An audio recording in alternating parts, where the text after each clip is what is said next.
जी अस्सलाम वालेकुम। तो कैसे हैं सब दोस्त, उम्मीद करता हूँ खैर आफियत से होंगे जनाब। 9 तारीख है, दूसरा महीना है, 2023 है और आज दिन है जुमेरात का। जुमेरात को वीडियो बना रहा हूँ जनाब।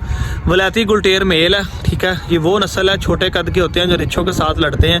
कुछ दोस्तों को नहीं पता होता, उन्हें नहीं देखे होंगे। तो ये भी जनाब गुलटेर की ब्रीड है और ये प्योर ब्रीड है 100% और क्वालिटी A1 है इसकी, ठीक है। छोटी सी टेल है, छोटी हाइट है, छोटे छोटे इसके कान है, सर अच्छा खासा बड़ा है इसका। चेक कर लें वीडियो में आगे, जिस दोस्त को समझ आती हो वो जनाब हमसे रब्ता कर लें। नंबर मैं आपको वीडियो के एंड में बता देता हूँ।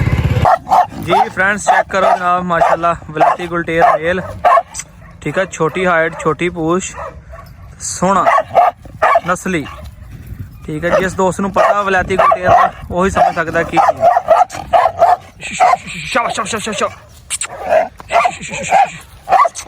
ठीक है जी। फ्रैश वीडियो है जी 9 तारीख की।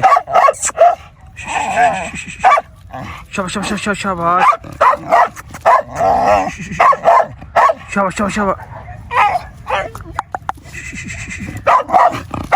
शाबाश, ठीक है जी। 9 तारीख ते दूसरा महीना 2023 की दोस्तों फ्रैश वीडियो है। शाबाश मोती मोती, शाबाश मोती, शाबाश शाबाश ए मोती, शाबाश शाबाश मोती ओए, शाबाश मोती, शाबाश जी। फ्रेंड्स चेक कर लो, ठीक है जी। 9 तारीख का तीसरा महीना 2023 की फ्रैश वीडियो, ठीक है जी। यह वलैती मेल है। जिस दोस्त भी इन्हें लेना हो जनाब मेरे नाल राबता कर ले, ठीक है। फैसलाबाद ही अपनी लोकेशन है, ठीक है। जे कार को कहोगे तो कार को भी करवा देंगे। जिस दोस्त भी इन्हें लेना साढ़ा राबता कर ले। चीज माशाल्लाह तसल्ली है, ठीक है। गिठ पूछ है कुत्ते दी, ठीक है। बहुत तंग कर रहा सी, जिस करके बन के वीडियो बना रहे। छाला मारदा, उत्ते चढ़दा, वलैती हुंदे ने जंप शंप बहुत मारदा है। चेक कर लो जनाब, ठीक है जी। एक नंबर क्वालिटी वाली चीज़ है। जो दोस्त भी नस्ल में समझदा उन्होंने पता है की चीज़ है। फ्रैश 15-16 महीनों का पट्ठा है जी। इनके बच्चे भी अपने को मौजूद आ, 4 बच्चे ने इनके, ठीक है। चारों मेल आ। ए गुड बॉय, ठीक है जी। A good boy,